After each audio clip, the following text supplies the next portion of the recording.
নেপালে কয়েক মাস আগে ঘটে যাওয়া জেনজি নেতৃত্বাধীন বিক্ষোভ দমনের ঘটনায় দায়ের করা মামলায় গ্রেপ্তার করা হয়েছে দেশটির সাবেক প্রধানমন্ত্রী কেপি শর্মা ওলিকে। পুলিশ জানিয়েছে ২৮ মার্চ সকালে ভক্তপুরে গুন্ডু এলাকায় নিজ বাসা থেকে ওলিকে হেফাজতে নেওয়া হয়। একই দিন ভোরে ভক্তপুরের সূর্য বিনায়ক এলাকা থেকে গ্রেপ্তার করা হয় নেপালি কংগ্রেস নেতা ও সাবেক স্বরাষ্ট্রমন্ত্রী রমেশ লেখককে।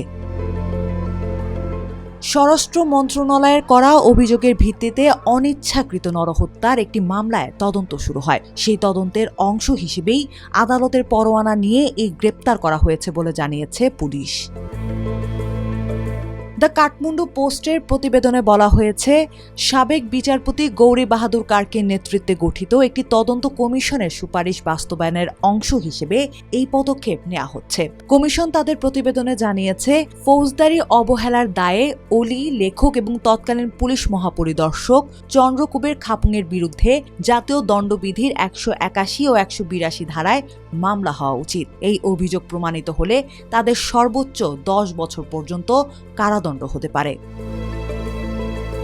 এছাড়া প্রতিবেদনে তৎকালীন স্বরাষ্ট্র সচিব গোকর্ণ মণি দাওয়াদি, সশস্ত্র পুলিশ বাহিনীর প্রধান রাজু আরিয়াল, জাতীয় তদন্ত বিভাগের সাবেক প্রধান হুতরাজ থাপা এবং কাঠমান্ডু তৎকালীন প্রধান জেলা কর্মকর্তা ছবি রিজালের বিরুদ্ধেও ব্যবস্থা নেওয়ার সুপারিশ করা হয়েছে। এমনকি প্রতিবেদনে নেপাল পুলিশের অতিরিক্ত মহাপরিদর্শক দান বাহাদুর কার্কির বিরুদ্ধে আনুষ্ঠানিক তিরস্কারের সুপারিশ করা হয়েছে, যা ভবিষ্যতে তার পদোন্নতিতে প্রভাব ফেলতে পারে।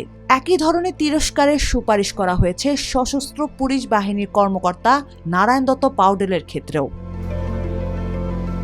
তদন্ত প্রতিবেদনে বলা হয়েছে, বিক্ষোভ দমনের সময় দায়িত্বে থাকা কর্মকর্তারা যথাযথভাবে পরিস্থিতি সামাল দিতে পারেননি। আগাম সতর্কতার তথ্য থাকা সত্ত্বেও প্রয়োজনীয় ব্যবস্থা না নেয়ার পরিস্থিতি নিয়ন্ত্রণের বাইরে চলে যায় এবং প্রাণহানির ঘটনা ঘটে।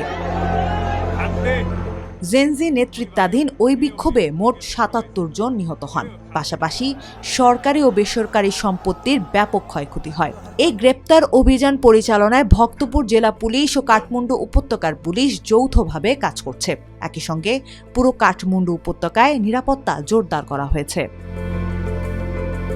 গ্রেপ্তারের আগে ২৭ মার্চ রাতে স্বরাষ্ট্র ও আইন মন্ত্রণালয়ের শীর্ষ কর্মকর্তারা পুলিশ সদর দপ্তরে যান এবং পরিস্থিতি নিয়ে আলোচনা করেন। এর আগে স্বরাষ্ট্রমন্ত্রী সুদান গুরং নিরাপত্তা বাহিনীর কর্মকর্তাদের সঙ্গে বৈঠক করেন। অন্যদিকে ২৭ মার্চ প্রধানমন্ত্রী বালেন্দ্র শাহের নেতৃত্বে অনুষ্ঠিত মন্ত্রিসভার বৈঠকে তদন্ত কমিশনের প্রতিবেদন বাস্তবায়নের সিদ্ধান্ত নেওয়া হয়। এরপরেই অভিযুক্তদের বিরুদ্ধে আইনি পদক্ষেপ নেওয়া শুরু হয়।